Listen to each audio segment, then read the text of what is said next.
Welcome to the Spike Camp podcast. Spike Camp is a free online community for hunters that support conservation. It's a great place to share stories and your experience with other hunters. As a member of Spike Camp, you get access to all of our hunting live streams, discussion channels, contests, hunter resources, and events that we host. Membership to Spike Camp is free. Our only ask is that you are a member of a hunting or conservation group before you register. Head over to spikecamp.com to join us.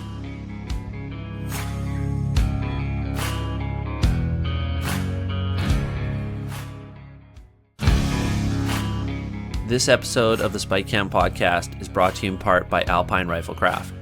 Alpine Riflecraft is a Canadian firearms company that is redefining what an ultralight mountain hunting rifle should be.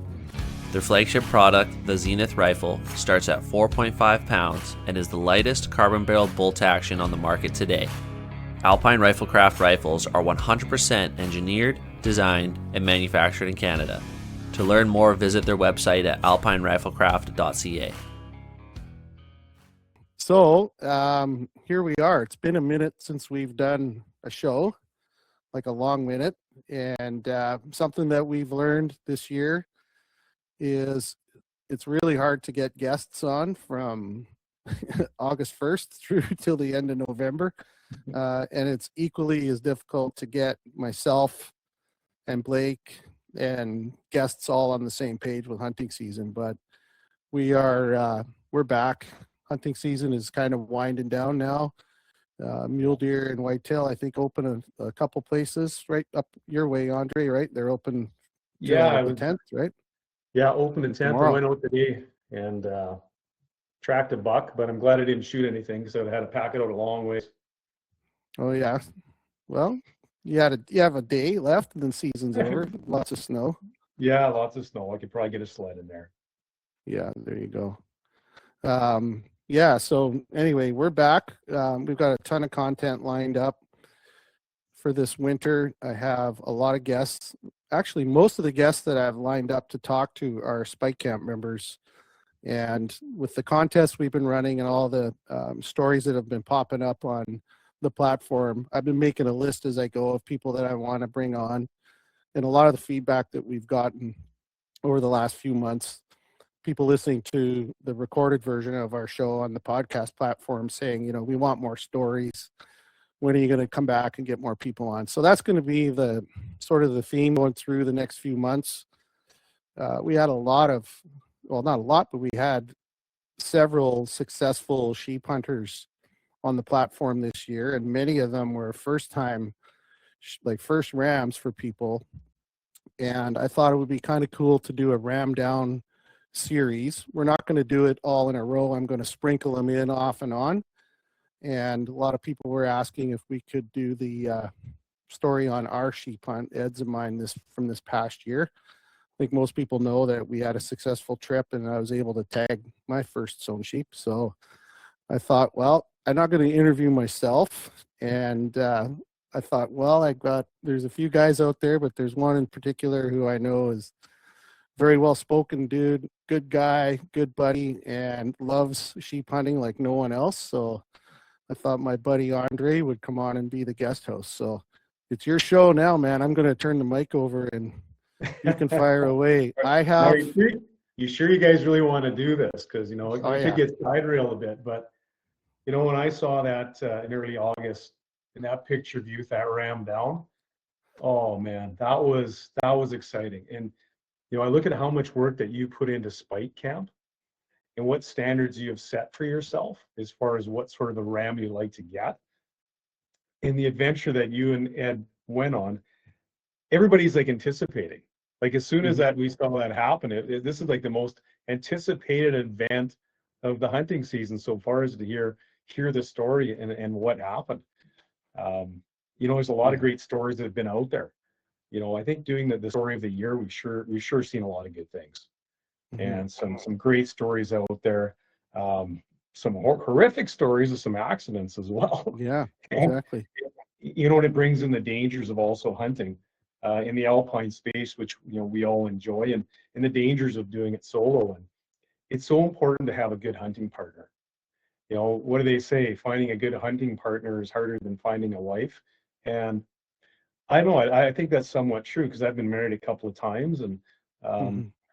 maybe there's some truth to that. But one thing I was really curious about, because I don't know much about Ed's story. Ed, your name keeps coming up all the time, and Chuck tells us his story. Um, if I recall, I think I heard in the cast that you two guys met on a jet boat. Is that am I recalling something right about that, or was it someone else that you'd met on a Oh, jet? you're thinking probably Jess Baxter, Oh, actually. that's the Baxter rate that you had met Yeah, on the yeah. boat. I'll let Ed I'm tell. Just, he's yeah. I'll let him answer that question. Yeah. Chuck has been talking for a number of years.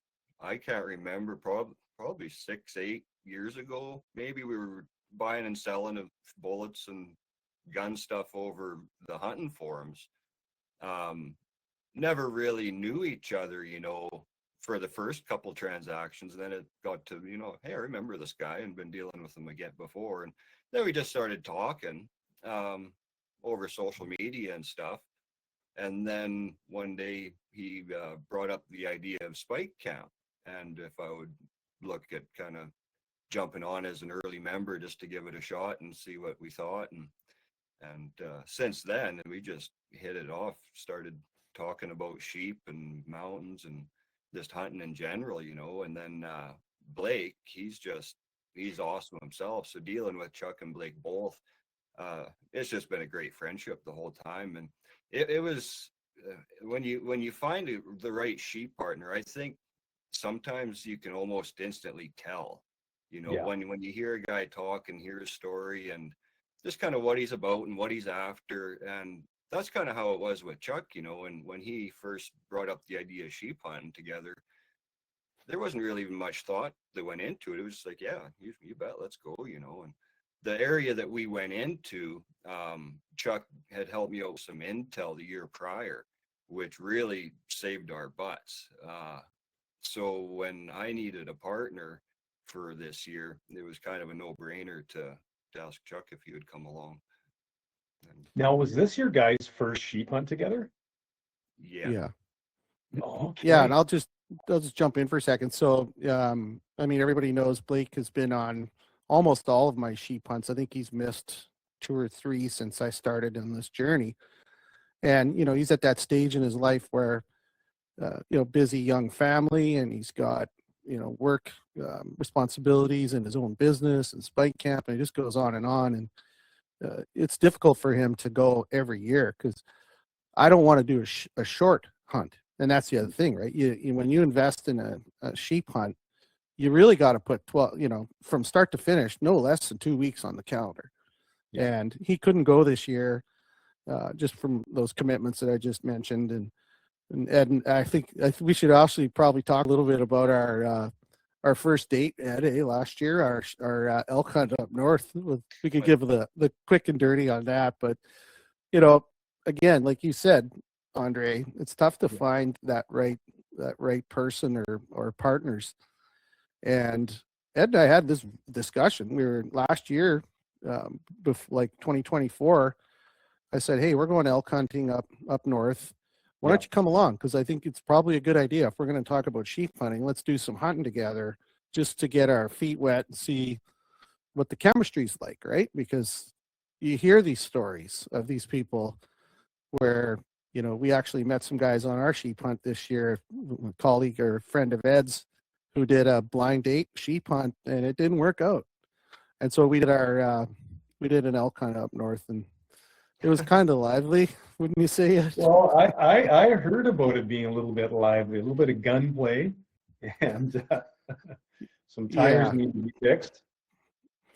Yeah, unfortunately, there's people out there that think they own the land. And in particular, we ran into a very grouchy old farmer in some country that was 100% crown land, and he didn't want us on there and made a point of making our week very miserable, to the point where we actually had shots fired over our head from, how far was he, Ed? 50 yards, maybe 30? Maybe 30, yeah. Yeah, so that's a whole episode in itself, but time's passed, police know all about it, we filed a report, on and on and on. But we kind of laughed. The point of the story is we laughed afterwards and said, well, we got along through that, crisis and adventure. And we kind of knew, like Ed said, you feel what the other guy's all about, what their, what their thoughts are on conservation, which is huge. That's a huge maturity. And then we actually went from there and did a goat hunt. And Ed was kind enough to take me into one of his spots and help me get my first goat. So, I mean, I own twice big time now. Well, for sure, he protected you a little bit from the gunplay. But, having that new person come on a hunt, it's a real challenge. And it's good that you did that introduction sort of last year and spend some time in the elk woods to get acquainted, know what each person's about. And like I brought a new guy on this year and, met Brad a year ago. But I said, he's notoriously late, always late for everything. So I said, listen, when we come by your house, there's 3 of us this year. If you're not there at 6:30 or 7, I can't remember what it was, we're leaving. Like, you're there. Like, I wasn't kidding. And then I was very, stern as far as, you got to be tough enough to come up this, because I will leave you. And I was dead serious. I will leave you on the side of this mountain on the way up, and we'll come back and get you on the way out. We kind of laughed, and like Scott said, no, he's serious. Like, we're going in. I'm not going to have you ruin this hunt. Turned out to be fantastic. Never complained once. Hard work, and it was fantastic. But it's almost like you need to set the rules ahead of time. And maybe as I'm getting older and a little bit more salty, I don't really give a shit. I'm just going to tell you what I think. And I'd rather do that and not necessarily be so kind now, is versus having an incident like those people had on the hill you're talking about. Yeah, for sure. So let's talk a little bit about, so you did had some intel, Chuck. So is that how this is a spot that, of course, nobody tells nothing, right? It's anywhere river, all these sorts of things. Was this a place you'd previously been to? Tell me a little bit about that. Well, I'll let Ed clarify it, because it was his intel on the spot, but I helped him with some intel about the spot that I'd gotten from someone else. But yeah, it starts a year prior, or 2 years prior, I should say. A friend and I hiked in there, and Chuck had told me he had heard of a horse trail, kind of at the far end of an area where we were going. And we hiked for, I think it was 6 or 7 days, just seeing using lambs. And just right at the end of the mountain range, before you drop into the timber, with a really ugly ravine and thick timber, to get to the other side. Yeah. It was kind of, we either had to backtrack that 5 or 6 days back to the lake, or else drop into that timber, which, if the trail was down there, it would have we would have been to the drop off spot in a day. And we had seen rams across the valley over through like, we'd have to cross where that trail was supposed to be.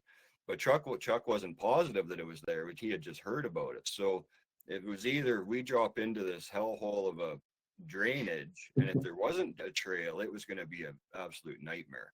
Or else we just, while we're on top of the mountain still, backtrack the few days back to the lake. So we decided to drop into that timber, and sure enough, there was a horse trail, just like a highway, and got us back to the lake in a day. So it really saved our butts. And then the next year, we used that trail and got up and found rams, and found quite a few rams, but nothing that was 8 years old or much over the bridge of the nose. But we had seen a couple of 7-year-olds that were really heavy, nice potential, good looking rams that we knew they'd be ready for next year. But then my partner, he couldn't make it this year. So that's how Chuck and I hooked up. Since he got me in on that particular trail, I figured I'd bring him in the easy way rather than bring him all the way around, I appreciate that.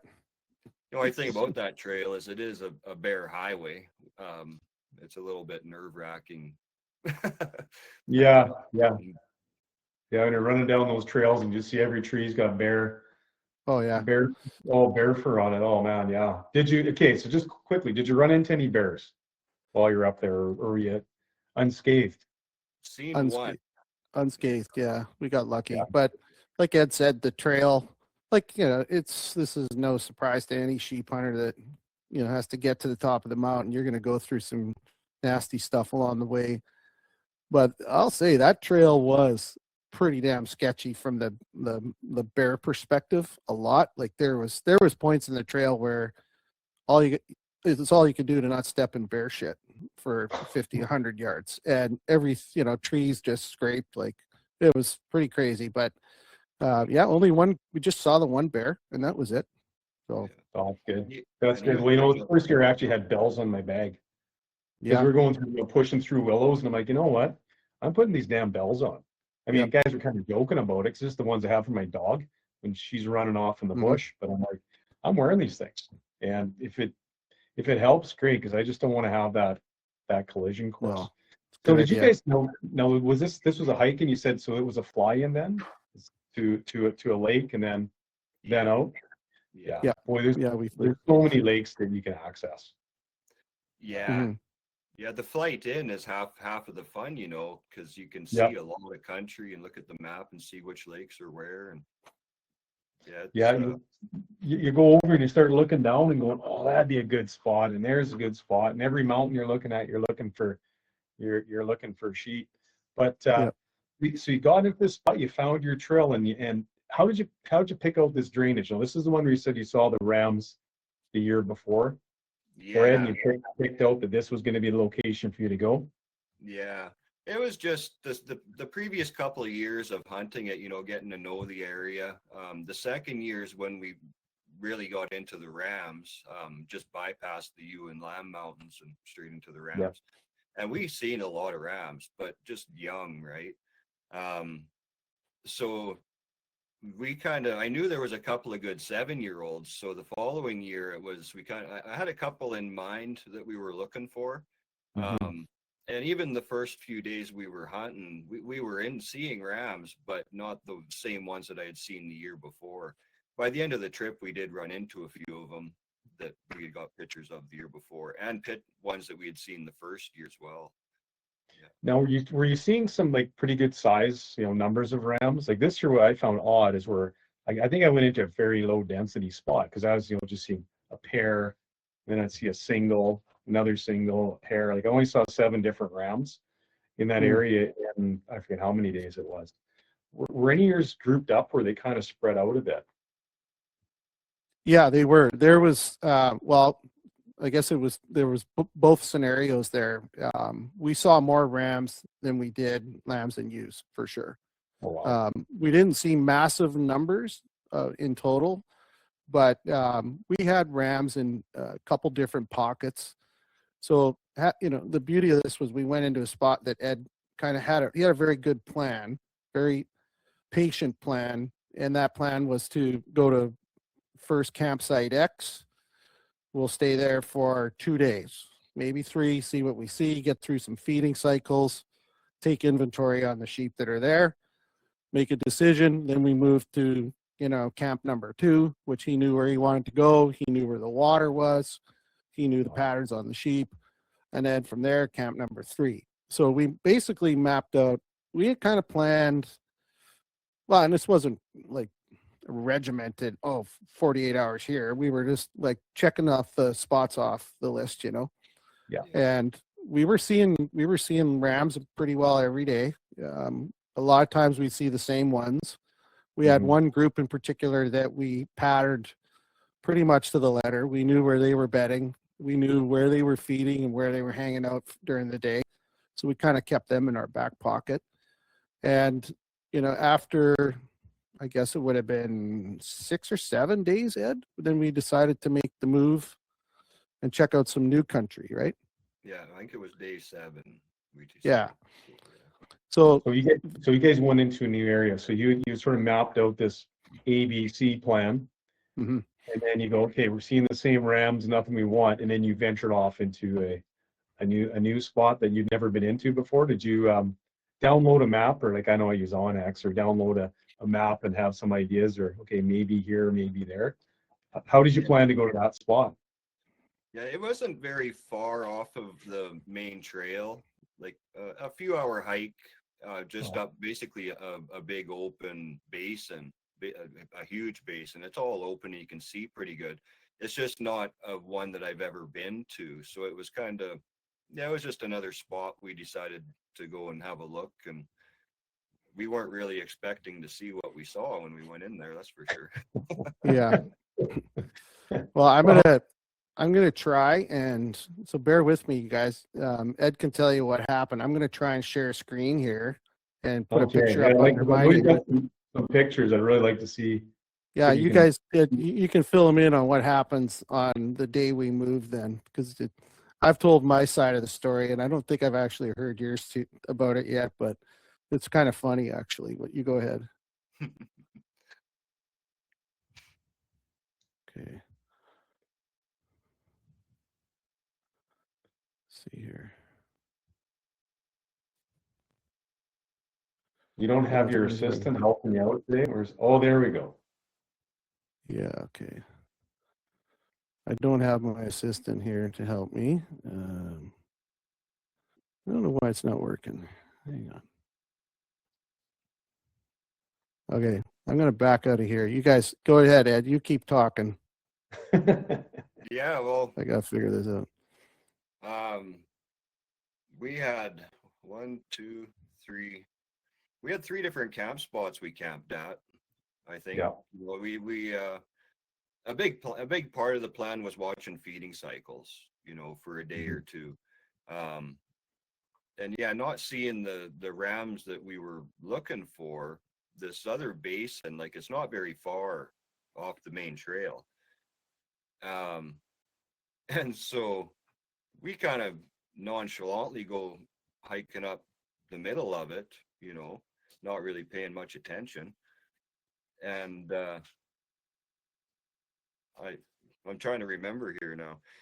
Oh, I sat down for lunch, remember? Sat down for lunch there before we hiked in. And no, we set up camp, remember? We got to the basin. We got to the end of the basin that we wanted to, and then set up our camp. Yeah. And then broke out lunch. That's what happened. Yeah. Yeah. And like I say, it was a big, wide open basin, so you wouldn't think anything would be sitting there, but there was one little, I don't know, I guess another little basin, but it was just tiny that we couldn't see into. I ended up ranging at 1,100 yards away or something like that. And yeah, we just sit down to eat some lunch and chill out. And I'm kind of looking up one side of the drainage, and Chuck's looking up the other side towards where this other teeny basin is. And we had full intentions of hiking over that mountain the next day and hunting kind of far away from there. And all I hear is, holy shit, Dad, he's 3 inches over his nose. And I kind of, it surprised me, right? Because we were in this basin for the last 2 or 3 hours marching through it, not really paying much attention. And yeah, this ram was sitting there. Well, actually he was feeding. And I don't think he even knew we were there. Well, he didn't until I realized. I pulled up the binos and like I saw him, and he was moving around, and then he bedded down. And I'll just play this little video. And this is what I saw in the binos. This is what I saw through my binos. I don't know if you guys can see that very well on the screen, but if you're on a computer, you can see that really well. Oh my goodness. Yeah, look at it. Look at the curl on him. Yeah, so I'm looking at this ram, and that's when I barked to Ed. I was like, holy shit, he's 3 inches over the nose. And the crazy part of this is, once I said that, I dove out of my chair. We have these little Helinox chairs, right?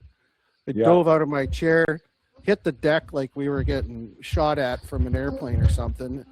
Meanwhile, the ram is totally watching us. He knows we're there now, and he probably watched us the whole time, setting up our tent. And I told to Ed, I said, like, Ed, look, holy shit, I was freaking right out. And Ed just looks up calmly, having a sip of his coffee, and he goes, yeah, he's a good one. That might be him. So, yeah. So I think we ranged it. I was looking at my notes today, Ed, because I took some notes on the trip home, but I think he was about 1,600 yards and it was across an open, like just open bald country. There's no trees and there's no cover. We were kind of up on a bench across the valley from them, and we were just sort of pinned, like, what are we going to do? And so we just sat there and we glassed them for, oh gosh, probably a good 3 or 4 hours. And finally he had probably enough of us, and got up and slowly started to feed back up the valley towards the direction that we had come from that day. But he was on there's a big mountain, and then sort of a small, not a smaller mountain, but not quite as tall. And so he kind of fed his way up over that mountain, and sort of right at last light, right out of our sight. And I'll show you what we saw. So there's, to put it in perspective, if you're watching him go away from you, this big mountain is off to the left side, and there's a pass that goes up the middle, and there's a mountain to the right. And on the right-hand side, we had spent a couple days watching a group of rams, and this is the rams that we had a pretty good pattern on. We knew what they were doing. And right at last light, I'm going to try sharing again here, guys. Bear with me. We saw the ram, and the target ram goes up and over the mountain. And then right at last light, these guys popped out and came around the bend. And so what we thought was going to happen was these rams were going to partner up with this guy. Let's see if this works again. I'm really testing my tech abilities here, guys. So let's see if it goes here. So I think, how many rams were in that group, Red? Was it 12, 14? I don't remember. It was 12, yeah. Yeah.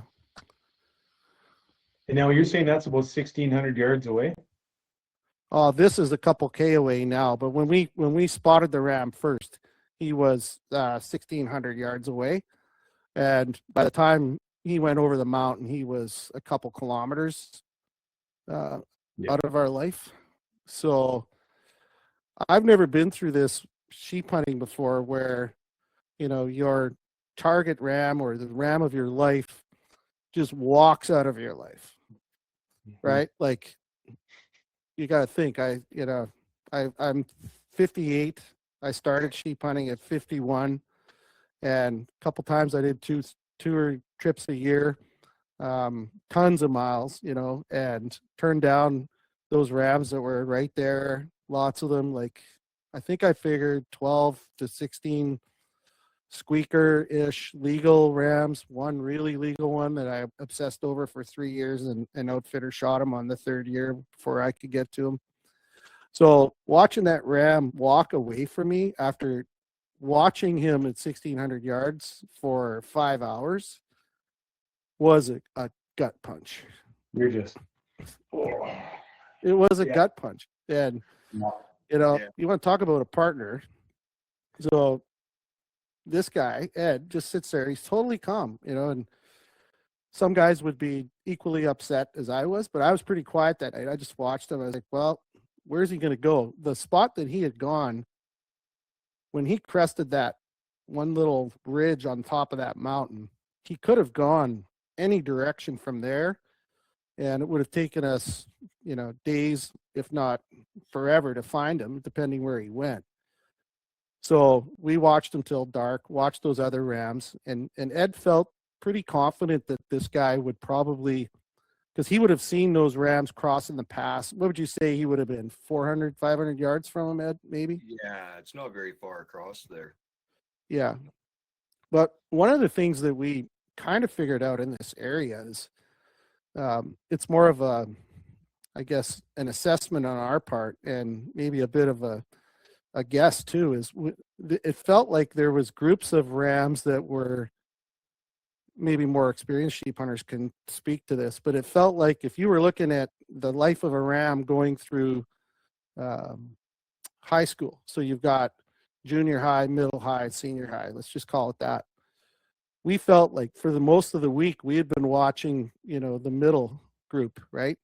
The high teens. And we just hadn't found this, group of like thumper mature rams. And maybe they aren't there, who knows?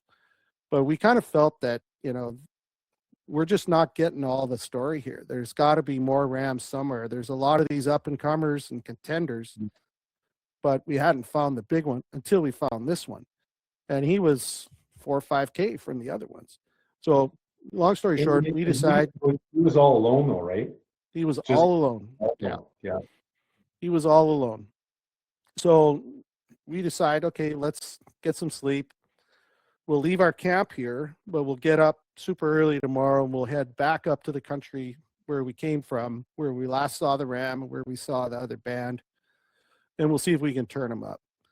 So we got up, we were out of there, just, could barely see 100 yards as far as daylight goes, and we had our coffee and hit the road, and we get up to the pass where we felt if he had seen the other sheep, he would have dropped down and across the trail, because it's kind of a V-notch trail right through the bottom. Mm-hmm.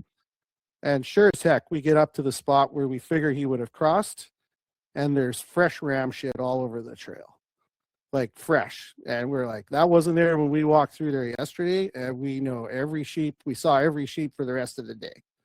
Yeah, because it was literally shit in our boot prints from the day before. So now we're confident. We think, yeah, there he is. He's going to be in that group. And we knew that they would come out of those cliffs that we saw them in the night before, wrap around to the backside where there's more cliffs, and then they drop in this valley and feed all day. So we worked our way over, and nope.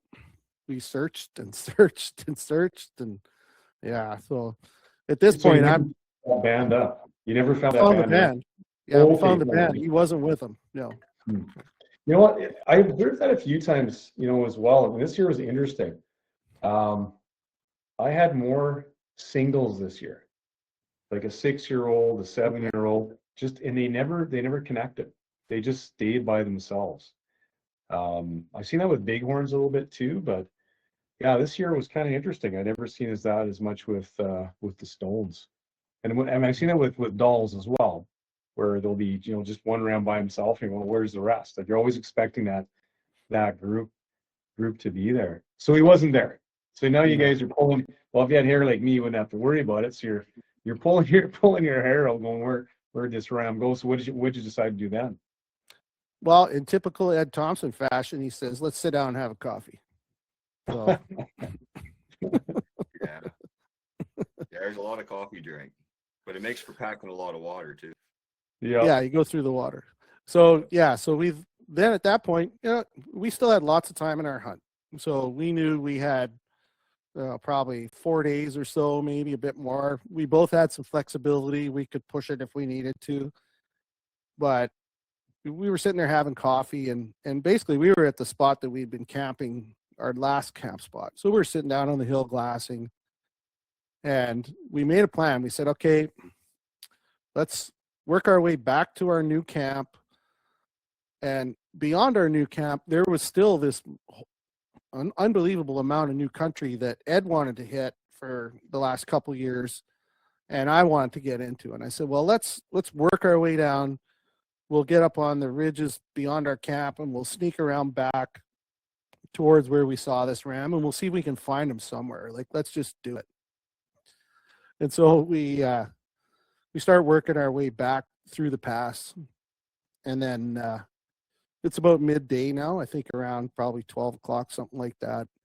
And as you break into the pass that we had kind of worked our way in and out of, there's a little knob right where a couple passes meet, like the drainages all sort of meet in this. If it was running water, it would be a confluence of 3, but there's no running water there. But there's a little knob, like a kind of like a little glassing knob with some gravel and shit on it, and you've got some bush, and you've got a little cover. So we get set up there, and that's a great spot because you can have one guy facing one direction, and he sees 2 drainages and 2 sets of mountain cliffs and everything. And then the other guy just goes behind him and points the other way, 20 feet apart, and you can see up this big drainage and bowl that we just moved into.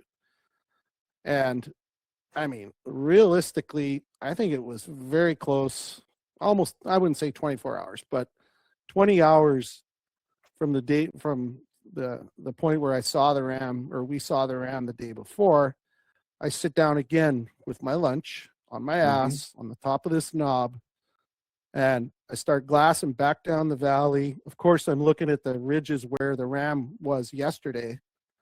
And this is what I saw. I'm going to try and do this again. Okay, here. The anticipation's killing us here. Oh, yeah. Well, you guys know the end of the story, so. Well, I know the end of the story, but there's always good, good parts of the story. Yeah, so this was our view right here. Should pop up here in a sec. And there he was. So he's now bedded on a bench. How far from where he was the day before? It couldn't have been more than, 300 yards? Well, maybe that's when he was 1,100, because remember we were commenting. That's 1,100 there. Yes. He was 1,047. I knew exactly how many clicks that was. Yeah, he was 1,600 yards the day before, and he was 1,050 there. That's right. So then we glassed him for probably a good hour and a half, because we felt, again, he didn't know we were there this time. This is the beauty of it. Yeah. This is what saved our ass. But where he was located, he was at the end, so the valley, I guess the mountain kind of worked its way, in and out like this side hill. And he was up on a bench above this massive rock slide. And the whole side of the mountain was basically a big boulder / jagged rock slide for a kilometer. And along the way between us and him, there were all these little slides that just made it even worse. So you got this undulating side hill terrain. We first looked at that and said, in 5 minutes, Ed says, there's no way, there's no way we're going to get close to him by going over that shit. And I looked at him and I was glad he said that, because I was like, that just looks like misery. We're coming from the bottom, and we got a side hill 1,000, so a kilometer through over all this shit. So we watched him for, I don't know, what do you think, Ed? Was it a good hour anyway, right? An hour or two, yeah. Yeah, so the more we looked at the rock slide and all these, this terrain in between, the patience starts to wear out, and you're watching this ram. And we spent 5-6 hours watching them the night before. Finally, I just looked at Ed, I turned around and I said, you know what? Let's fucking do it. Let's drop down off the ridge. We'll backtrack around. We kind of looked at what our route would be going across. We said, what's the worst that can happen, right? If we weren't sure if we would get a shot or get close enough to have a reasonable distance for a shot. And my maximum, comfort zone on a shot would be 600 yards. And even that, there was no way I wanted that. That to me was follow-up shot distance on a wounded animal. So I was like, let's get to 500 and in, and then we'll judge it. And to our surprise, once we dropped down and started working our way around, we actually had a lot of cover. And we just had to go slow and steady and pick away at our footing. And I mean, it was shit. Was it that really loosey shale, or was it the big kind of bouldery? Big stuff. Yeah. That big stuff where if one slip, you got your busted ankle. Yeah. Well, it's not like the big 3-foot boulder. It was like, I'll try to show you guys a picture of it here. Because we get. Yeah, rookies look at that, or I shouldn't say, new hunters to sheep hunt, look, oh, that's easy to go across. I'm like, no way, man. I'd rather go straight up than across that stuff. It's just, it's terrible. And I'm sure you've had that too, where some guy goes, oh yeah, we'll just go across. And you're like, you don't want to do that. Well, and it's noisy as heck too, right? Like you're just kicking rocks. So we get, that took us a while, probably a good hour, maybe more. I don't know. I don't remember now. But yeah, so we spotted that ram in the morning. Yeah, I'm just looking at the timestamps on my pictures, Ed. So the picture of him laying broadside on that bench was 11:30, and the picture I'm about to show you is me laying in my shooting position, and it's 4:30 by the time we decided, because we took that photo quickly. So so we end up getting to a spot where I could get semi-comfortable on a shot, and I'll show you guys. probably the most uncomfortable I've ever been shooting in my life. But let's see here. So to put it in perspective, I think he was right there, right, Ed, where the mouse is? Yeah, right on the skyline almost there, just below the He skyline. was in one of those, he was somewhere up on one of those benches. You can see, again, photography is a bit of a trick here, but it doesn't always show how sharp angles are, but these rocks are like, it's super jagged shit to lay in. And I actually had to carve out toe holds to keep my boots because I kept sliding down. And you know, I'm shooting off a Spartan Javelin bipod, and I've got the left leg extended as far down as it'll go on the bipod, and the right one tucked in all the way. And if I let go of the rifle, it would topple over. So it was like, it wasn't an ideal. It certainly wasn't an ideal shooting position, but that was another hour. Well, right? at least you're shooting. It looks like you're shooting uphill, right? So your feet were down. And the worst is when you're shooting down. I don't know if you've ever done that. You're shooting downhill and your feet are about 1.5 feet higher than your head. That is the weirdest feeling. But I was laughing with Scott this year. He lined up on this ram, and I'm like, I was kind of getting to shoot this thing. Well, he's sliding, right? He's trying to get his traction under his feet, and we're only 50 yards from this thing. But the Spartan bipods are great. Love them. Just absolutely love them. So you line up on this thing, you're crumpled up in all this rock. Ed, are you sitting back there throwing rocks at him, going shoot it already, or? We were waiting for it to stand up. He was sleeping. Okay. He was dozing. Yeah. His eyes closed, just napping away. And there was a few times when, you know, Chuck said, you know, he's steady enough to take a shot while he was bedded there. But we knew if he stood up and Chuck shot him, he'd probably come off the little bench he was on, because to get up onto the bench we knew we could get up there, but it was steep and ugly. And if we could get him down that 50 feet off the bench, it would be a lot easier. So, so it was a planned shot. You wanted him to stand up so he'd fall off, so you didn't have to climb up and get him. So I'm going to try and share the video of the shot. So Ed filmed this through, awesome. Yeah, I think you filmed it through your phone. So, and we've got good footage of the first shot. So then I think the camera kind of wobbles around a little bit, but if you listen to the audio, you'll get the message on what happened. So I ended up, I'll play it for you guys. Hang on. I just want to make sure it's family friendly though, you know. Yeah, this one is. The next couple videos are probably not so much. That's okay. On here.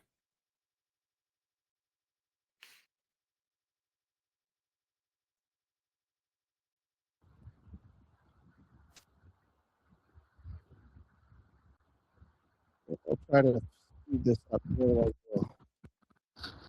So he gets up. All right. Can everybody see this? I hope so. It's probably pretty small if you're on a phone. But... yeah. The computer looks great. Okay. So 377 yards, I think we figured. Nice shot. Oh, a little high. You hit him high. So we lose video here, but just listen to the audio. Yeah, you hit him. Where'd he go? He's down lower, coming down the grass. So I fire this shot and muzzle brake. He's in the bottom of the rock bluff. Blows dust all over the place. Where he was, goes straight down the gray rocks. He's facing us. About 30 yards. Okay.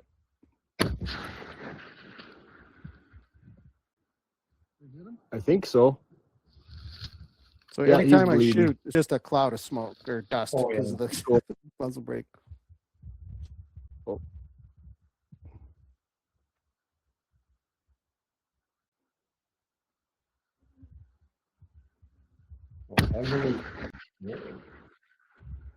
So that's shot number 3. You got him. He'll go down there. You got another one in there?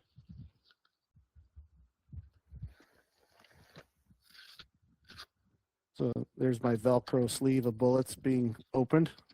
You can hear it. He's trying. Give him another one there.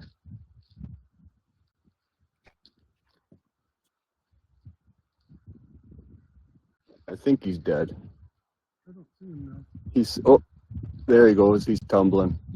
Is he dead? He will be now. Good job, buddy. He's down. Oh, yeah. He's down for the count. Still must be off because I'm right on. Well, no, you hit him. It was just about 3 or 4 inches high. Well, I thought so, but it didn't knock him down. Dead? He's dead. Fuck me, man. Oh my gosh. Sorry for the swearing, folks. He did. Okay. That is awesome. Absolutely awesome. Now, it looks like that. Now, I mean, dead ram, you know, I'm the same opinion of any game that I've shot. Keep When shooting. you hit it, you keep shooting until it's down.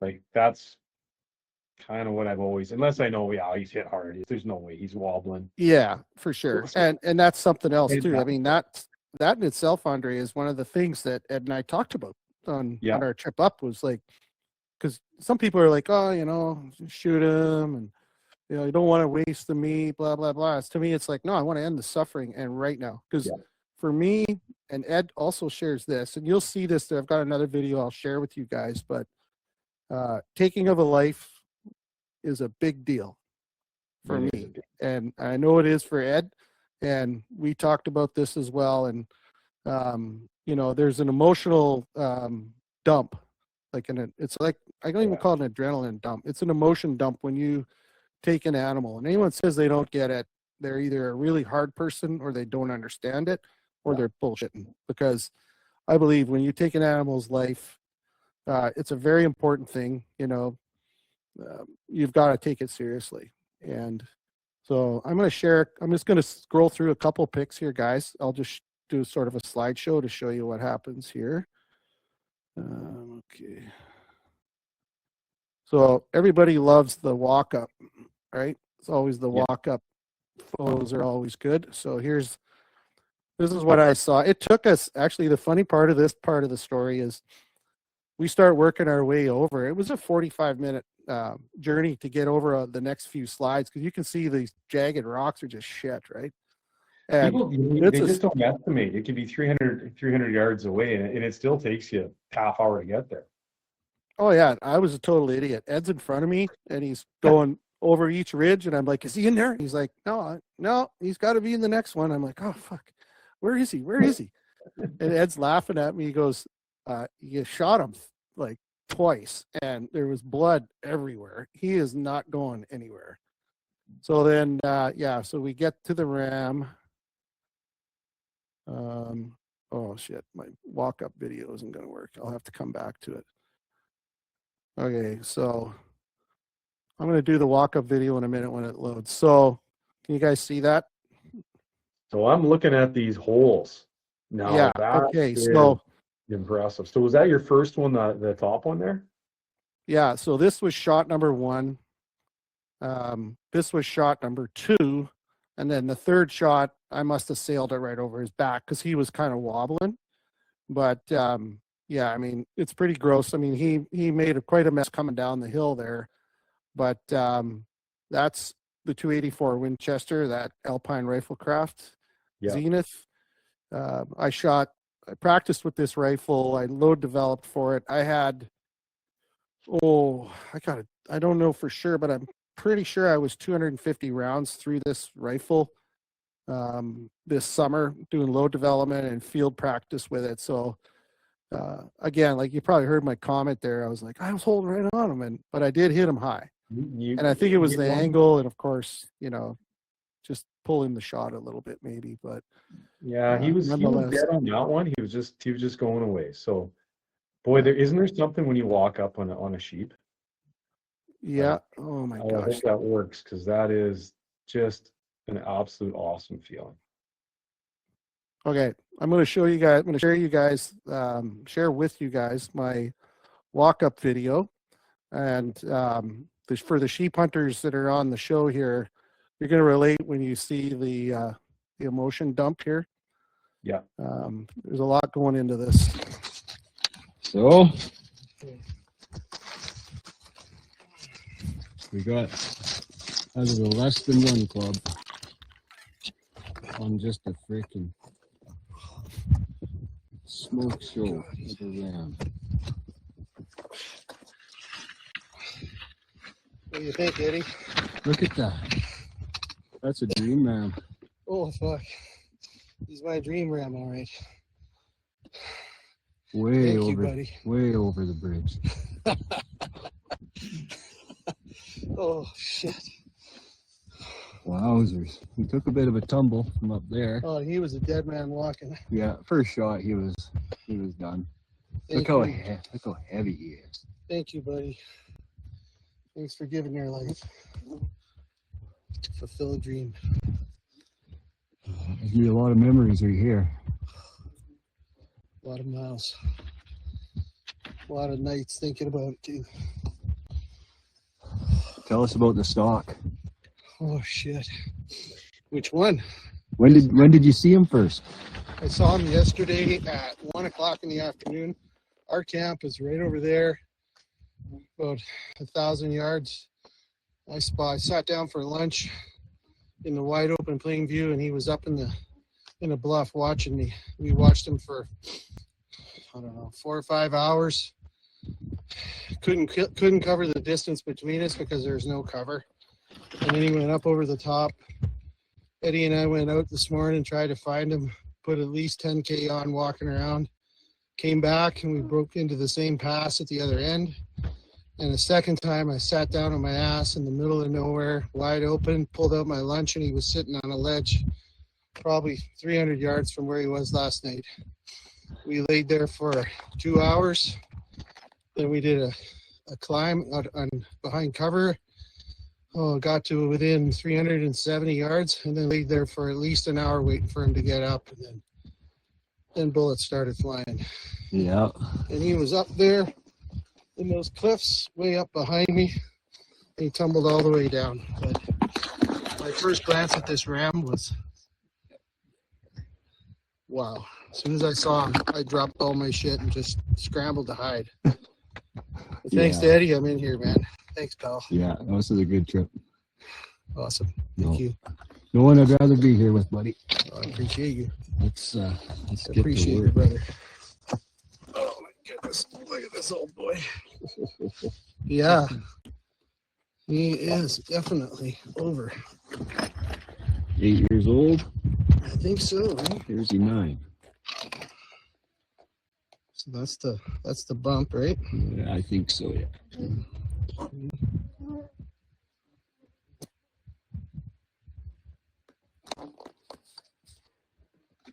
He's 8 for sure. 8 for sure, yeah. It could be 9.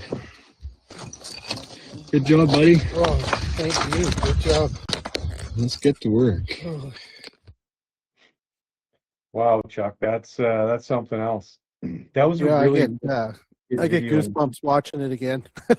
I was going to ask you, how does that make you feel just watching it? Like maybe tell about the emotion that goes through, because I think everybody I'm sure on here has taken an animal's life, which can be quite emotional, but especially the anticipation that this has been so many years in the making. How did that feel walking up to that round? That's a question I've asked myself this 1,000 times. Like, what should the priority be in your mind when you're walking up to it? And for me, it was like there were so many things. The journey, personal journey for me to get to that point where I was clicking the safety off. Yeah. It's not like this is a surprise to any sheep hunter. We've all been there. And mine wasn't an extraordinary long sheep hunting career to get there. There's guys that have done it for 20 years and not shot a ram.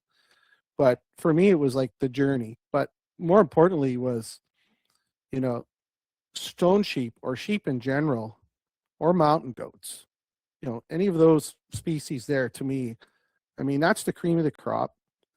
The place where these animals live, the life that they have to live, the challenges that they endure over the winters. Could you imagine spending 2 nights in the winter up there? What's it like in January on that mountain? I can't imagine. But for these animals to live to the age that they do, and just like they're just an amazing animal. And for me, it was being able to have an opportunity to harvest a ram like that. It wasn't about the accomplishment as much as it was to just be, in the presence of a sheep in its life and at the end of its life. It was just unbelievable. The whole thing, like the walk up to me is a blur. I don't remember it until I watched the video. I don't remember like any of it walking up. I got to look at the pictures and I got to look at the videos, and thank God Ed was there filming. Yeah. Because at least I have this, in my pocket. I can pull it up anytime I want. But yeah, I mean, it was from this point on. I mean, Ed will tell you, like the pack out, I went from being a 58-year-old guy to being a 20-year-old, right? Like he looked at me. What did you say to me on the way down a couple times? I remember you made a couple comments that were pretty funny. Yeah, I don't know. It was a heavy load. We were feeling it, We totally talked about doing, if we see 2 rams, oh yeah, like when we were hiking up, we're like, no problem, we'll take 2 rams. Like, we can do that. Oh yeah, we got and this. I think yeah. we were just packing your ram off the mountain to camp with our empty packs, and we both were, no, we're not each packing a whole ram out. I don't think I could physically do it anymore. I'm not sure. Well, I mean, I did that 3 years ago, the whole ram, 2 of us, and it was, okay. Yeah, that's a whole long story. This is your story. This is your story. I love that picture. What a great picture of the 2 of you.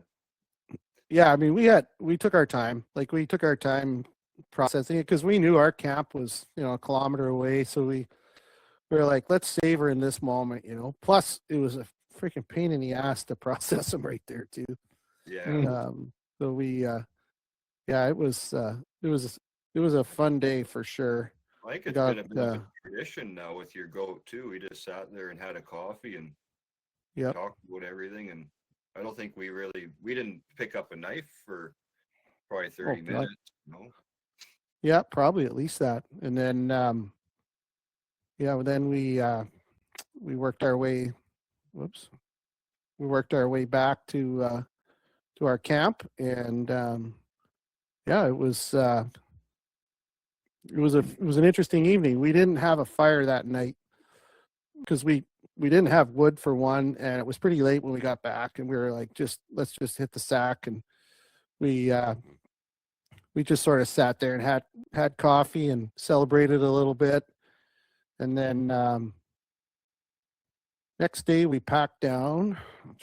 These are some cool pictures that Ed's, by the way, Mr. Thompson is not a professional photographer, but he does all this with his iPhone, and it's unbelievable, the angles and stuff. So we packed down to the lake the next day. It was 30K on our boots, right, Ed? Wasn't that the number? 31, I think, yeah. It was a long ass day. How many hours did that take you on the way out? How many hours did that take you to get that 30K? Oh gosh, I don't know, Ed. Hours, wasn't it? It was long. Yeah, so then we,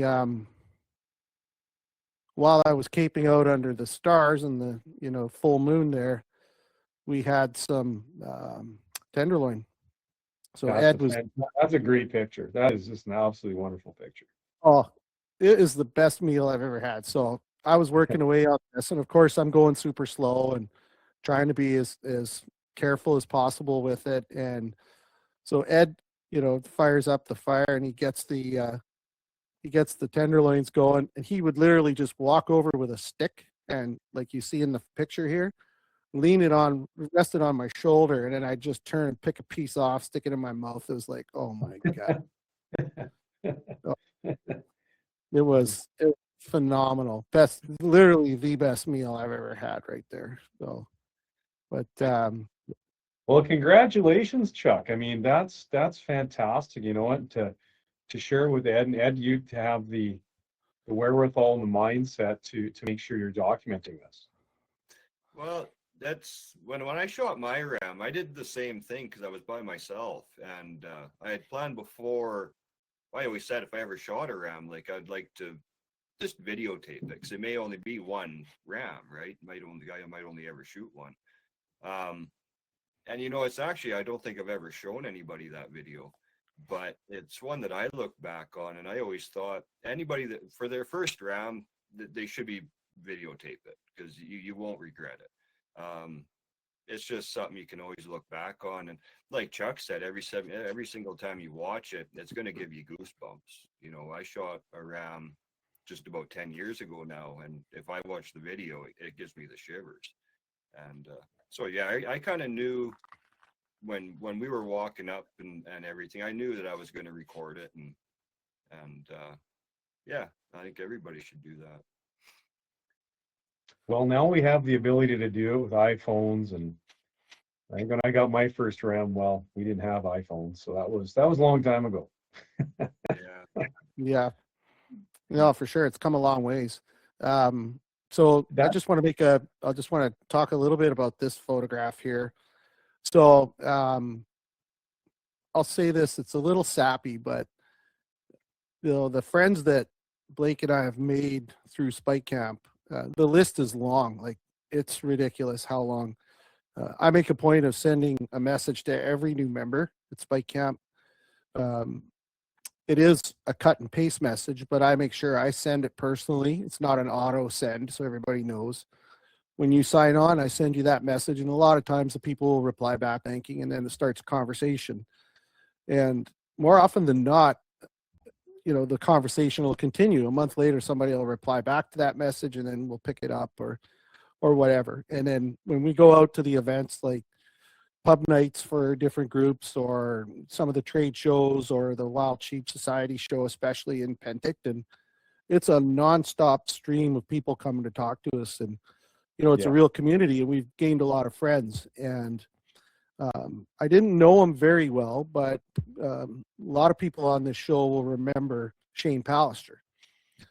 Shane was a very, very avid sheep hunter and outdoorsman and mountain man. And I became friends with him because of Spike Camp. I invited him on to a sheep camp series. I think it was our first one 4 years ago, whatever it was.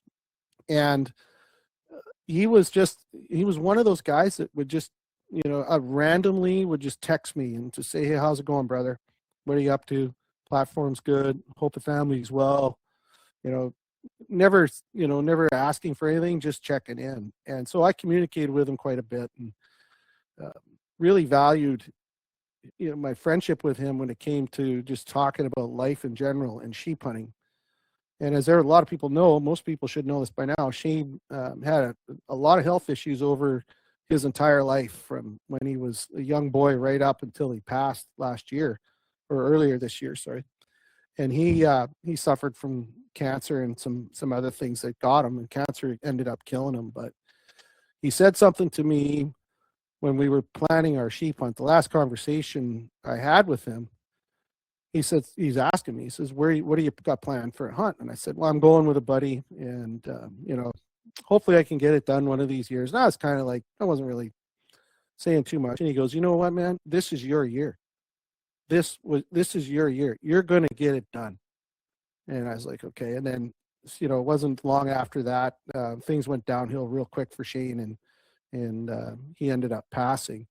And so I'm not a religious guy, so to speak, but I do believe in, you know, there's certainly some spirits out there. And I felt all along that Shane was riding in my pack on this trip.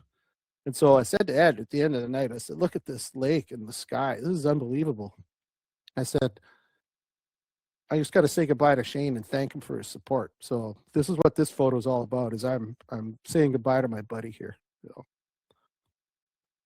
Yeah, that's a wonderful, wonderful picture, Chuck. And, you know, I've never met Shane. I listened to him speak a couple of times, actually, on the Talk is Sheep. He was on there just his before last podcast, his last podcast, and I heard that. And very inspirational. I mean, what a tough bugger. I mean, what he went through in his life. Amazing. And, you know, pay homage to those who have gone before us. Those men who have carved the way, who carved those trails, the outfitters, the horsemen. We have access to places because of the outfitters. We wouldn't be getting into these places if it wasn't for them, you know. And I can see why sometimes they may get at their residence, but those trails have been carved for, probably started in the 30s and the 40s. I found a trail this year that no one had been on it in 20 years, guaranteed, growing in. But now I found a trail that no one else, knows about. And these people are long gone. I had a good fortune talking to a guy who was 79 last Saturday, and he used to hunt up in there, and what the stories he had. And, you look at him and you go, an old man, I'm kind of laughing, going, I'm not that far away. I'm in 20 years, I'll be 79 years old, and sitting there and trying to tell these guys all these wonderful things. And it's good that you're documenting this. You're taking those videos, those photos, the podcast, because it becomes a legacy and you share it on. It's like the stories that are being written for the story of the year. Those can be passed on to people's kids, and they get a chance to read those and go, wow, my mom was cool, or my dad was cool. Look what they did. And so often those stories are lost. They're just lost to time because we don't have a way of writing them down. And that's great that you paid that forward. I don't think it was just a shame, but to all those guys who cut those trails that we enjoy, those pilots that fly in and take risks, guess they're paid for it. They get us into these places. The guys that run the jet boats up, the guys that stand up and advocate, just like you've done, just like Wild Sheep Society does, like Mark Hall is doing right now with Project Grizzly Bear. There's people out there advocating for us, and we need to do our part too. We need to give back as well. So boy, that's a big congratulations to, and the two of you to share it with somebody. It's like when you go fishing by yourself and you catch a great big fish, you want to show it to somebody. It's not the same as when you're there with a friend and you can share that experience. And boy, you guys had just a wonderful experience together. And for a first ram, you only ever need one. Yeah, well, I know for sure. Well, it's funny you say that because I call this ram the one, and I said for years, and Ed knows it, Blake knows it, other guys that I've sheep hunted with. I always said I will know when I see the one. So I'm going to show you something here. Again, another great friend, a really good buddy. I'll pause that thought for a moment, and then I'll come back to it. But because of Spike Camp and all the friends that we have, when we got into civilization, actually, I started messaging a certain few people. Obviously, Blake couldn't be with me on this trip. He was in the UK on a family vacation with his 85-year-old grandmother and the whole family. And I was asked to go on that trip, and I said, when is it? And they said, well, it's going to be the first week of August. And I said, sorry, can't go. So I was the only member in our family that was not in the UK. I was with my buddy Eddie on a mountain hunting sheep. But, there's a lot of people that were in our corner for the sheep hunt, and people, wishing me luck and all that. And the first person I messaged outside of family was another good buddy, Mike Bridger. We all know Mike Bridger. There's a very important man when it comes to sheep and identification and, identifying maturity. And his video that he did with Wild Sheep, the YouTube video, was downloaded on my phone, as it should be downloaded on everybody's phone if you're a sheep hunter. And Mike was the first guy. And right away, he's like, you got to stop in. I got to see it. And so when we got in the truck, we drove. Mike lives in Fort St. John, and that was our first stop. So I just, was texting friends, colleagues and whatnot along the way. And first stop was a visit with Mike Bridger. Second stop was Chetwynd, a visit with Brogan Didier, Haywire, the outfitter, artist, just, walking talented man there. It's unbelievable. And then Tanner, I had my truck parked at Tanner's shop in PG. Stopped in at Tanner's, and then Nick Millick, all of these guys in one day, all accomplished hunters, all sheep hunters. And it was just incredible day. Like it's like, I don't know how you're going to get home, man. You're going to stop in every town, but every one of those guys are friends because of the platform and, the community, Wild Sheep. So it's pretty cool. But Brogan, I said to him, I said, you know what I want to do? I'd like you to, if you can, and I'm happy to, I want to pay because I believe artists should do nothing for free. I said, I'd like you to do a little sketch for me that I could maybe do a limited run of swag with. And I don't know exactly what I'm going to do, but he came up with this he just did this the other day on the weekend, but I'll show you what he's come up with for me here. There's 2 of them. Okay, I want to share the screen. It's pretty cool. So that's going to be a badge on a hat.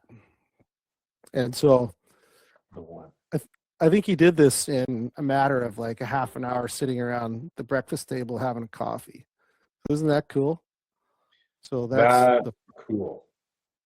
So that's the first one, and then that's probably the hat, and then this is probably going to be on a t-shirt. So, and maybe it's just one for me and one for Ed. I don't know, but Blake said I should see if anybody's interested. We'll come back once I get a little more. He's got to clean them up and get the files done, but I just thought that was pretty cool. That spells it out right there. For me, that's what this sheep was. He's the one. And going forward, I really, honestly, I don't care if I ever shoot another sheep. For me, the next guy up is Ed. He's done so much for Blake and I in Spike Camp, and we're going to get him a ram this next year. And Blake's a young guy. He's going to sheep hunt with us. I don't know when he's going to come, if it's this year or next, but those 2 guys, that's my mission. You know, I don't care if I shoot another ram, but I want to pack theirs out. Yeah, it's great when you're with someone and they get around. Like you have just as much excitement. It's not you pulling the trigger, but actually it's just as great. I think the most excited I was when my 15-year-old son shot a bighorn. I think that was remember that story. Best sheep hunt I'd ever been on. You know, and that's a long time ago, but my God, I was there with my son, his birthday, like just no better being with family and being there with somebody you care about. And, you know, we're all tough guys. We just kind of don't say too much, but boy, the bond you make when you go sheep hunting with somebody is unbelievably strong, because how often you spend, you know, 10 days to 2 weeks, you're stuck together and you go through hell. Like just to be able to, even just to walk in, like that's the first test. The first test is you're going to make it through this damn walk, because that's tough. And boy, some guys want to give up, you know, after about an hour. I mean, that's my first thought in the first hour. I'm like, why am I doing this? Jesus, this is ridiculous. Be on the couch. Yeah, for sure. But one thing I wanted to ask you, and I mean, we talked about the hunt a bit, is when you guys discussed the sort of the ram that you wanted to take, because I think conservation is really, really important. And, you know, I haven't heard the numbers if there's been any underage rams or I shouldn't say underage, but, you know, some legal, because, you know, we still have the full curl rule here, and it's full curl. And, you know, really the push now is 9 is the new 8. I mean, it's sometimes really hard to find anything over 8 years old, because some of those rams do not live. At 8 years old, some of them they're done. They're totally done. What was your guys' discussion before you went up on sort of the quality of the ram, or what your expectations were? I'll let Ed go first, because you know, he was my counselor on this trip quite a bit. So I'll let him answer that, because I know how he feels. I want to hear him. Yeah, well, the one ram I have, he's 7 years old. Plenty full curl, but 7 years old. And it wasn't until a few years after I even took my ram and started learning about more about the conservation end of things and the called they breed till and stuff that it really started to, you know, it bugged me that I took the ram. If I can go back now, I wouldn't have took it. So going up with Chuck, like, I got no problem. Anybody that takes a 7-year-old for their first ram, if it's their first one, you know, no problem. And so I told Chuck that, but I knew what kind of ram Chuck was after. And we ran into, you know, there was about half a dozen different rams that they were 7, some of them maybe even 6, that they were right at the nose, or even an inch above the nose. And, you know, I don't think it was hard to change Chuck's mind, but I know that he was double taking a few of them. Couple, yeah. You know, they look pretty good, and maybe we should get a closer look, you know. And I know how I feel about my ram now, a few years, a long time afterwards. And I know Chuck would feel the same. Like in the moment, like it's all high fives and it's great and everything, you know. But down the road, just knowing how Chuck is, I know it would have bit him. Like he would have regretted it down the road. And I brought that up a few times. And I think it just kept our focus, you know. I knew that we had seen a couple or a few 7-year-olds the year prior, so I knew there had to have been an 8-year-old around. And the area that I wanted to go look into that we still haven't broken over that saddle to look into, where we were headed when we found Chuck's ram, is kind of it's the another end of the mountain range that I feel maybe that's where the high school rams are, like Chuck was talking about earlier.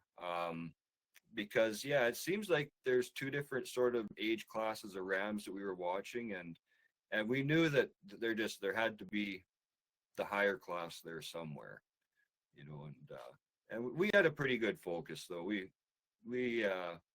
knew we were looking for 8 years old for sure. Perfect. Now in that area though, because the genetics are very different in different regions and different areas.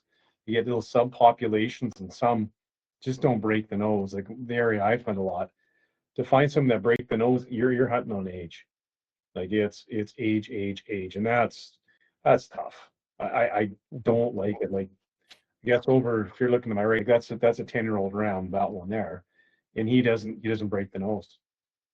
And I was having fits watching for 3 days. I was within 15 yards of him. 15 yards. There's a whole big story about that, but you know, it took me 3 days to finally go 100%.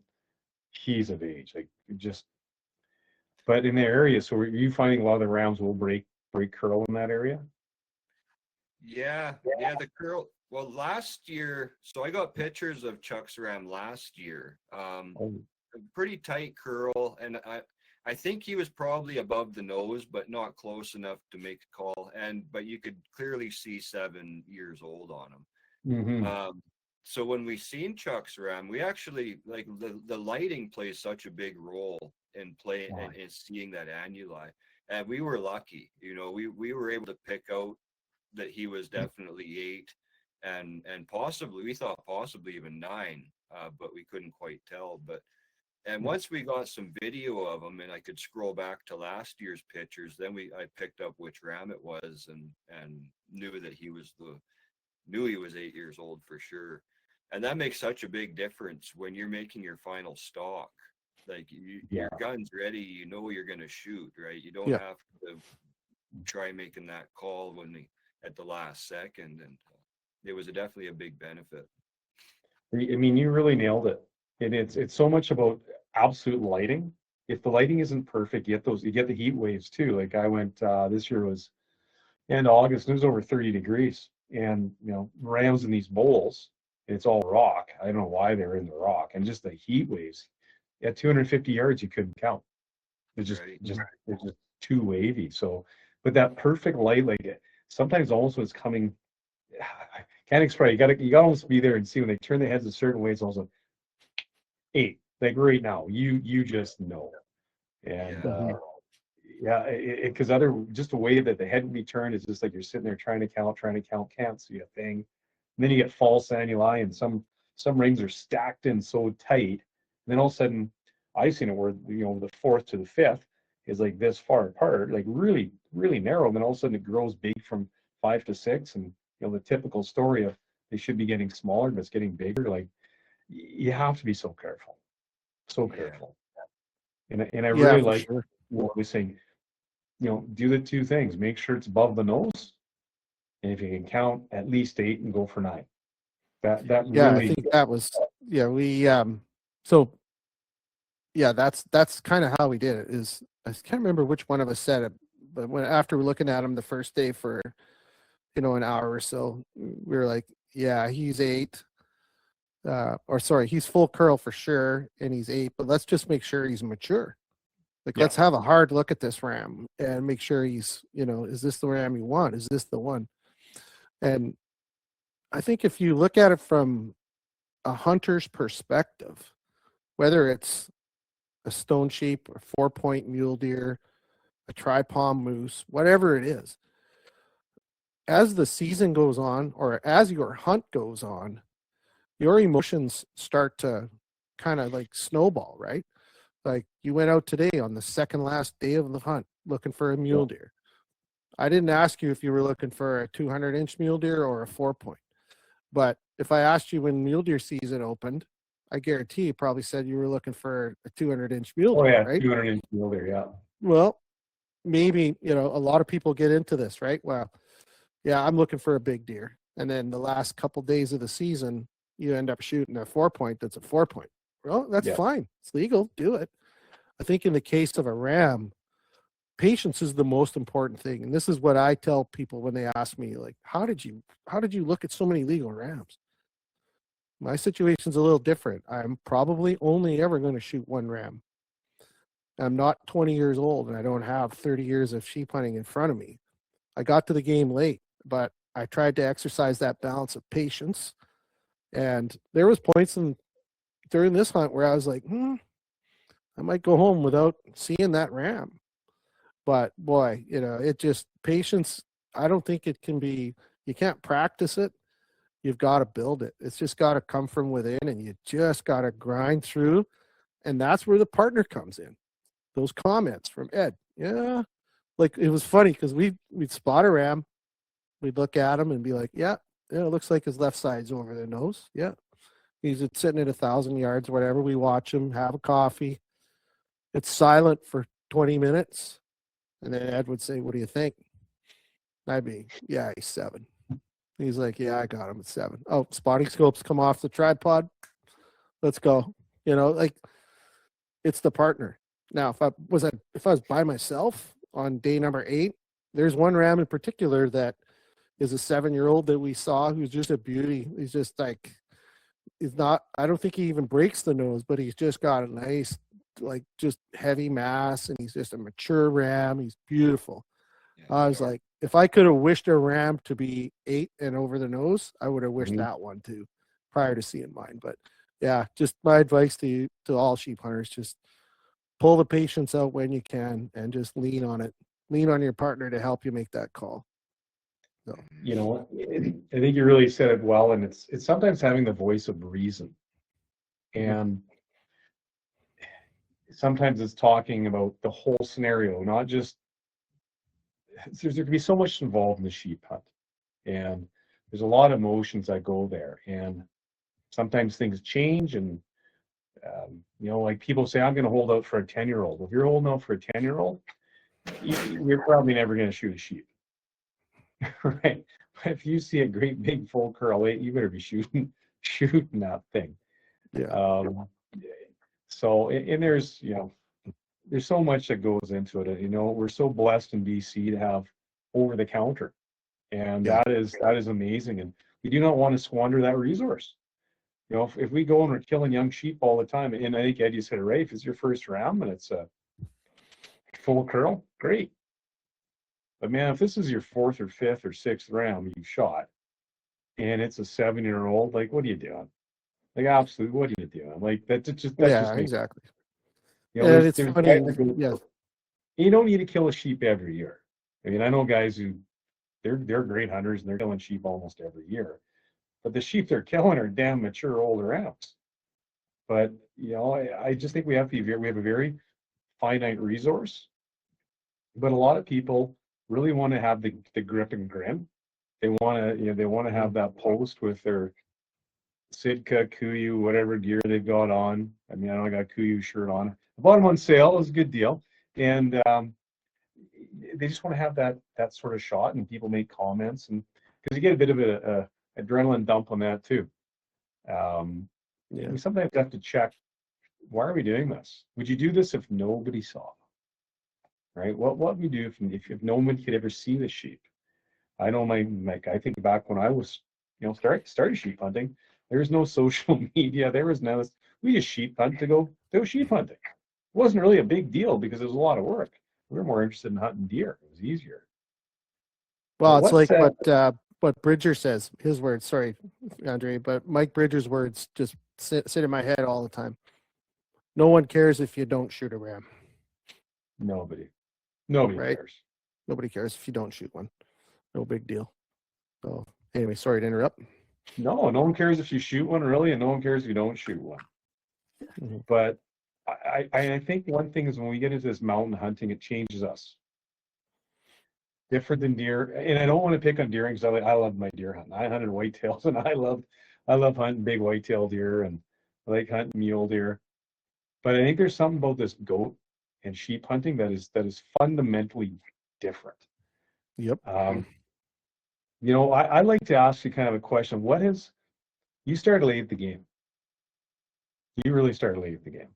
I did. And how was, I guess, let's say sheep hunting or mountain hunting, because you've hunted goats too. How has it changed you as an individual? Well, I'll tell you what, when my first sheep hunt at 51, when I made that first 100-yard climb up the mountain with a whatever 80-pound pack, I was absolutely embarrassed at myself. I was like, I can't believe I'm here. Why did I think I could do this? I'm too old, I'm too fat, I'm too out of shape. And it just made me feel like just giving up, right? And I think there was a few times where we made decisions. I made decisions, and my son was with me. Blake was with me, and he was a young guy at that time, and he was new to the game too, in great shape, athlete. But I would make the call and say, I don't know. I don't think we should go over there. I don't think. Yeah, I never said can't, because realistically, it was me who couldn't. But I was like, yeah, looking for the excuse, right? It's gonna rain, or it's gonna lightning, or the next 2 days of weather look shitty. We should get back, or it's all these things. And I look at it now. I don't complain. I got nothing to complain about. I'm freaking lucky to be on that mountain. Yeah. And I worked my ass off every year since that first sheep hunt to be able to physically do it. Beating up, going over the injuries, the worn out knees, and all the shit that I did to my body when I was younger. But now, like, coming off the mountain, successful or unsuccessful, doesn't matter what the hunt is. I'm planning the next one. And Yeah. I'm not scared of anything. I might be scared of falling off a cliff when I go goat hunting with Ed, of course. Now I'm leaning on his skills as a mountaineer, but I'm not afraid of the grind anymore. And like, there's nothing that I won't try if it's safe, even sketchy safe. But yeah, I think that in itself it just reinforced that, life is about challenges, and you've got to get after it. And we're lucky to be here. Yeah, we really are. And I don't think a lot of people really give, I'm going to talk philosophically. I don't think a lot of people really give true effort in their life. A lot of people coast through life, and they may have mediocre aspirations and only ever give 50%. I don't think a lot of people ever make it past 50%. They may think they are, but they make the excuses. And when you touched on that about the excuses you made, I've heard that so many times from sales guys too. Oh, I know, and you've dealt with sales guys in your life too. It's like, oh, you didn't hit your quota, you didn't do this. They're making excuses. And the reason they're making excuses, they're not confident enough, or they don't have enough drive internally to do it. If you want to be a mountain hunter, you better be driven, because you're going to make excuses. You want to make it in any high physical sport, you have to give it 100%. You can still be, an okay athlete and a runner and all this. That's great. But you have to get over this. The mind is the biggest, I'll call it the mind fuck. That's the thing in the mouth that gets you. It's because you are beaten up. You are beaten to hell. And yeah, you're exhausted. And you're only 5 hours into this. And you're sitting there eating you're sitting there eating your granola bar, drinking your water, and you got to go, yeah, I just got to keep going. Yep. That's exactly it. That's it for sure. And I'm sure we've all crashed. I know, Ed, you probably, until you figure out your mountain nutrition and what you need. I don't know, have you ever had that crash, Ed? You're just, you're created. The bonk. I've had it physically, mentally. Yeah, I've crashed many times, and I think everybody's going to, Yeah. It's a learning game, and especially if you don't have a mentor or a partner that's been in it's a long learning game then, Yeah. we're Yeah, I lucky think now. you have to find it, right? You got to find your bottom. It's like anything, right? You got to find your bottom, and then you know how to get out of it and climb back up again. Yeah. Yeah. In never like, I never really had much of a mentor. And, when you hit that wall, all of a sudden it just hits you. Bam, you're going and now you're kind of feeling tired. And then it's just, there's nothing. Yeah. There's nothing there. So you're planning for next year. Or you already got your, have you got your ram picked out, that the one you're going to go, you said that beautiful 7-year-old. That's the one. Well, there's him, and then I haven't actually talked to Chuck for a couple of weeks, but I was sifting through pictures the other day, and there was another big 7-year-old that I've got pictures of from the prior year who would have been 8 this year, and we never seen him. Mhm. So maybe he'll show back up next year too, because he's a lot like Chuck's ram. He's big and heavy and deep. He didn't tip out at 7 years old. He just kind of comes straight up. But he was a lot like Chuck's ram. I think they might be some sort of blood relation, maybe. I'll have to Probably. see the pictures afterwards, or point them out anyways. Well, let's go get him, man. Yeah, he'll be here now. But, Well, if you need a packer, I might come. I'll just leave my gun at home. Just come pack. Oh, sure. I've had my fill of sheep. mhm. Well, what do you think, Andre? How are we doing? We are at about an hour and a half. We're Goes about an fast. hour and a half. I mean, I can talk about all sorts of things and gear and what. Yeah, but actually, one thing I'd like to ask this. I mean, we can get into Okay. gear a little bit. You're a bit of a gun guy. I'm not, and that's okay. But I tell you what, when I held that I think it was the Zenith that Mike Drury had done up. Yeah. That was 2 years ago in Penticton, because you're at the show actually. Because we met the year before, I think. So we're in Penticton. I go and I picked up that gun, and what a piece of equipment. I have never held a gun in my hand that just seemed to fit so well. Like, Yeah. maybe tell me about that gun, because I keep looking at that and I keep looking at my Tika. And yeah, it's killed a lot of things, but when you just, it almost felt like to me like the perfect gun. And I didn't even care about the caliber or whatever. But tell me about your experience with that particular setup. Yeah. So I think if people follow me personally on social media and through Spike Camp, you know that I'm a pretty big fan of Alpine Riflecraft. Mike Drury has become a very good close friend. And when I first saw that rifle, I ordered one. And lucky for me, I actually purchased the first Alpine Riflecraft off the assembly line. Normally, I wouldn't buy the first of anything, but once I had a conversation with Mike and I held the prototype in my hand, I'm an old school gun guy. I like certain things, character. That rifle is he basically claims his tagline is, the mountain rifle perfected, and it couldn't be said any better. It really is. I could go through the details. I actually have a very detailed review on YouTube. If you go to the Spike Camp podcast, there's a video where I do a full review on it. So I bought that rifle, controlled round feed, titanium. One of the very cool parts about it now more than ever, it's 100% Canadian made. All the components are made in Canada. Barrels are made in Chilliwack. Stocks are made in Edmonton. The trigger is Trigger Tech from back east, and the action is a proprietary design, titanium. Mike makes them in Calgary, and it's a Canadian made rifle. The rings, everything, and it does what it's supposed to. Ed had it in his hands a few times too, and it's just the perfect mountain rifle. I say the same. It was like a glove. Like when you shoulder it fit. And balance, like you don't feel a gun balance like that one does. I don't think. No, there's a lot behind the scenes with that gun, and in today's world of trade wars and all the other things that are going on out there, it feels pretty good to pack a Canadian rifle on a Canadian mountain hunt. First one off the assembly line, and the first sheep ever taken with an Alpine Riflecraft too. So Yeah. yeah, That's pretty special. When if anybody has a chance to put one of those in your hands, yep. you gotta hold it. And if you're thinking about spending that kind of money for a rifle, that has to be one to look at. And the calibers are perfect for sheep hunting. You know, sheep are not tough.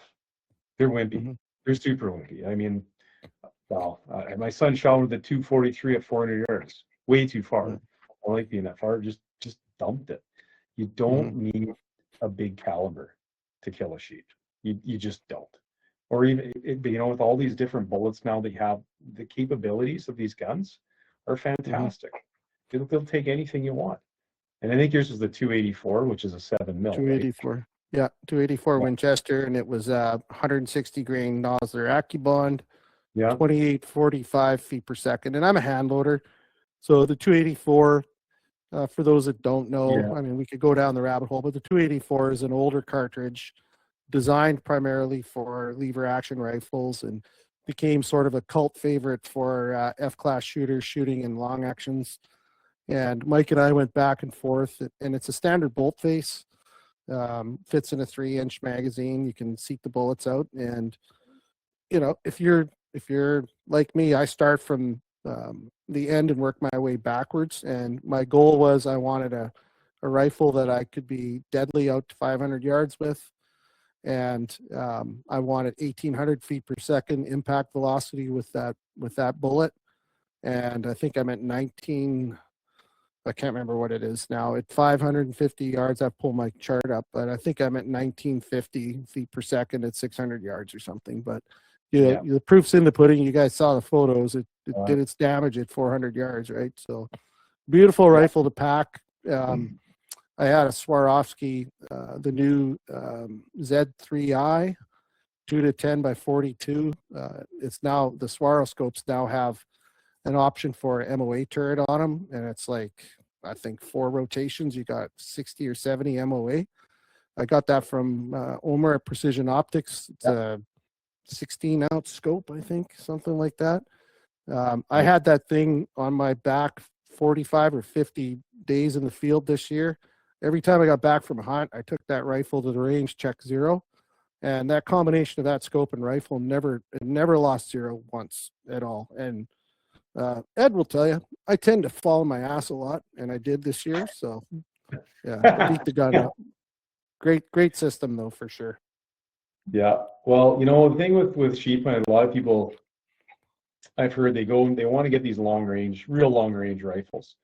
And most sheep aren't shot over 300. Like over 300 yards, most sheep are shot well less than 300 yards. You want to have the capability to sort of touch out to 4.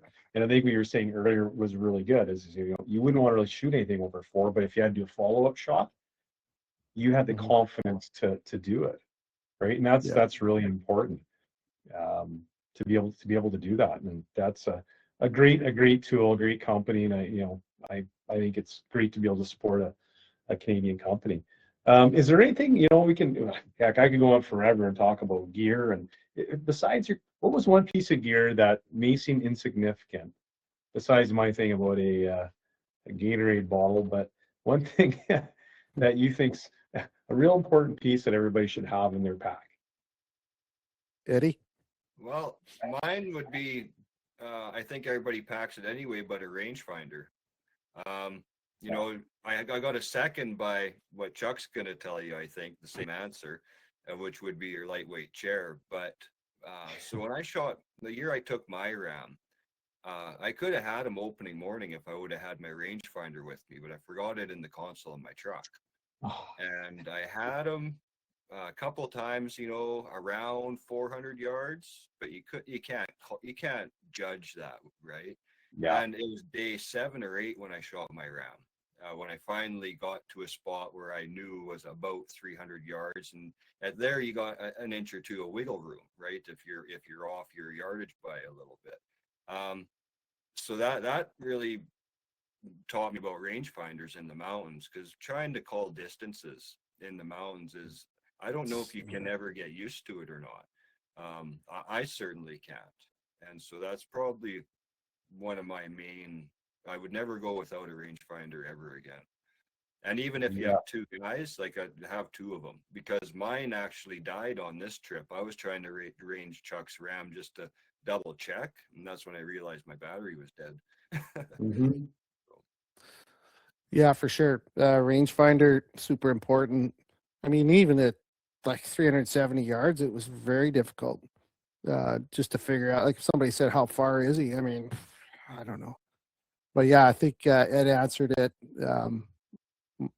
Yeah, I have a lot of favorite pieces of gear, but I will never do a sheep hunt or extended mountain hunt without that chair.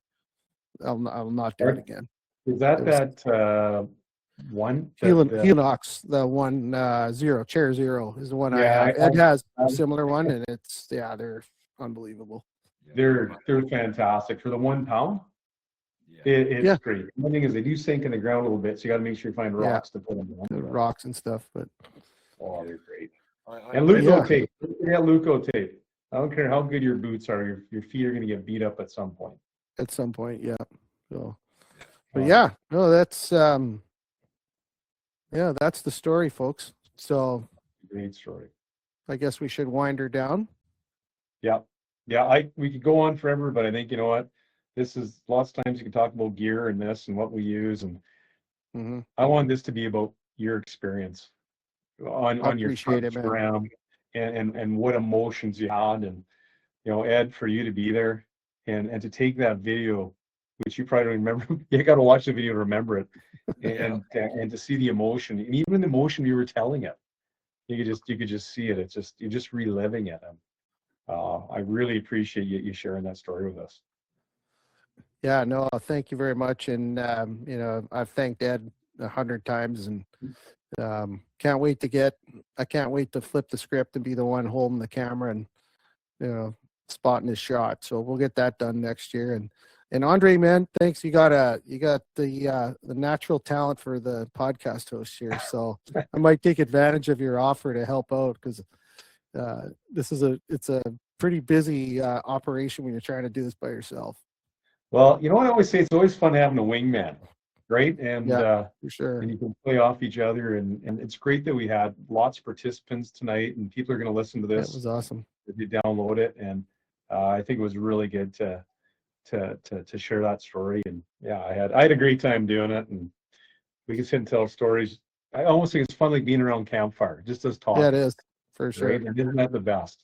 You just need to have a couple of smokies and actually some sheep tenderloin, and have Ed feeding them over my shoulder. Feed them over the shoulder, exactly. So awesome. Well, again, Andre, thank you very much. Eddie, love you, brother. Thank you so much. And so everybody, just a couple of quick reminders.